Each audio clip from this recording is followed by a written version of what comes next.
this example, I'm just going to demonstrate how to type commands at the command line in JES. So in JES, we've got two parts of our window. The top part is the programming part, and that's where you type programs that you want to be able to save to a file, to be able to run later, or to submit for an assignment in the class.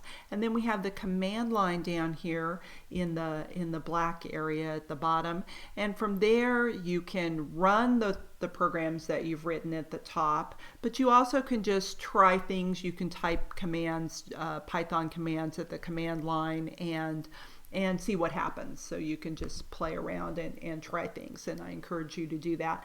So for example, you can just type arithmetic expressions at the command line, kind of using the command line as a calculator. So I can say like 7 times 3, and it'll print the answer for me. I can do standard arithmetic operations.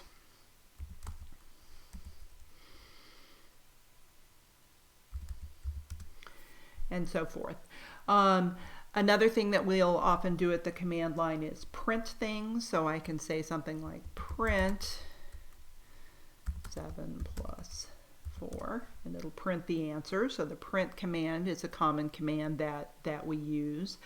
So these are numeric values that we're working with, both integers, whole numbers, and floating point values. If we put a 0.0 or point any series of digits after the decimal point, it's treated as a floating point value. And you'll notice there's a little bit of difference. For example, when I typed the 5 divided by 2.0 up above, it gave me 2.5 as the answer. If I do arithmetic operators where both operands are integers, like 5 divided by 2, it's going to give me an integer answer. That is, it doesn't include the value after the decimal point. So 2 goes into 5 2 times, so it just gives me the whole answer, and that's because both of those operands are integers. If I can also get what's called the remainder after doing integer division. So if I want to, I can say 5 remainder 2. The remainder operator is the percent sign, and that gives me what's left over when I do integer division. So those are just some, we won't be doing a whole lot of that, but this will come up a little bit later later in the term. So we also can work with what are called strings, and strings in Python are represented by our strings of characters, and they can contain spaces and special characters and so forth, and we can denote them by putting single or double quotes around them. So I can say something like print hello world exclamation point. So I can put double quotes around my string. I can use single quotes to represent a string as well. If I want to, I can do what's called concatenate two strings together. So I can say print hello plus world, and that's going to join those together. Notice it didn't put a space in them. If I want a space, I have to separate them. I have to put a space in the double quote. So it's just adding together exactly, or concatenating exactly what I told it to. Like I said, I can use single quotes.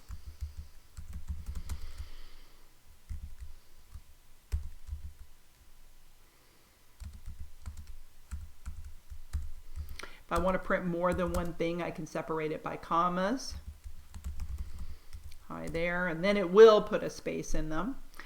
Another important idea is that I can put values into variables, and those will be discussed in more detail in a later video, but just to give you an idea, I can a variable in Python can, or sometimes what's called a name, can hold or refer to a string or a numeric value. So I can say something like x equal 6, and I can say y is equal to, and this isn't a test for equality, it's assignment. So it's assigning x to 6, it's giving x the value 6.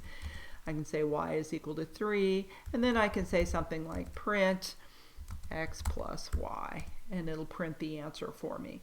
So kind of a good way to think about variables or names in the beginning is to think about them sort of like the memory keys on your calculator, on a scientific calculator. If you want to save a value for later, you can hit the memory key and it saves that value on the computer, saves it in memory. And so x is just a way, saying x equals 6 is just a way to save that value 6. We can then use those variables to do other calculations. So for example, I can say z is equal to x times y if I want to, and then I can print z and it'll tell me the answer is 18.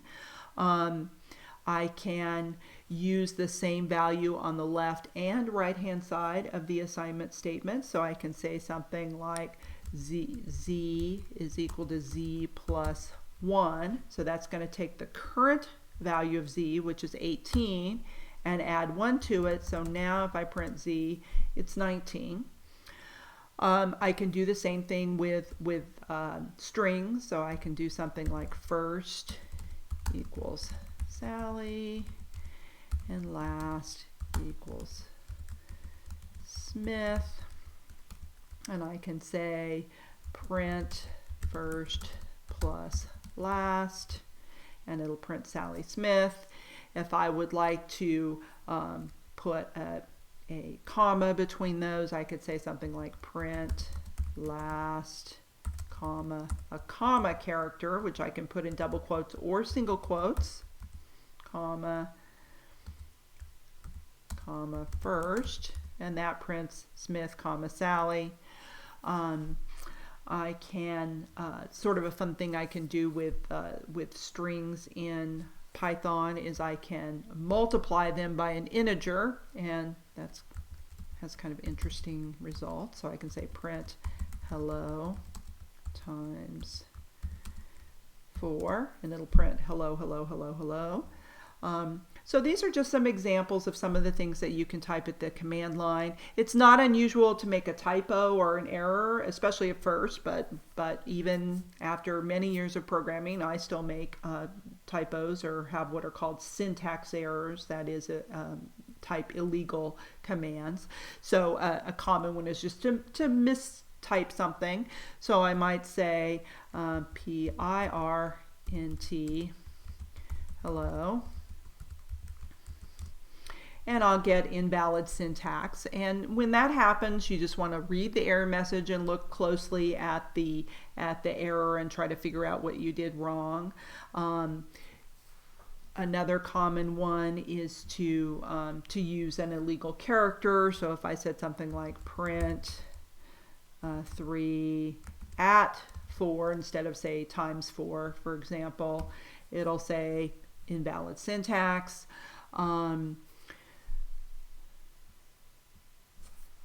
Let's see. Some other common errors are to try to use a variable on the right hand side of an assignment statement that doesn't have a value yet. So saying something like x is equal to I plus 7. We haven't assigned I to anything yet, so it'll say name error, name I is not defined. So don't be worried about making these kind of errors in the beginning. In fact, it's good to make them so that you can get used to the error messages and figure out how to fix your code. If you want to run a command that you executed previously, you can hit the up arrow on your keyboard, and notice this will just scroll back through all of the commands that I've typed so far. And then you can even edit them if you want to. And then by hitting enter, so now if I print z, I'll see that z is 24. So that's just an example of running some commands at the command line in JES. There are other examples in your textbook, and I encourage you to start JES up and give this a try. Good luck.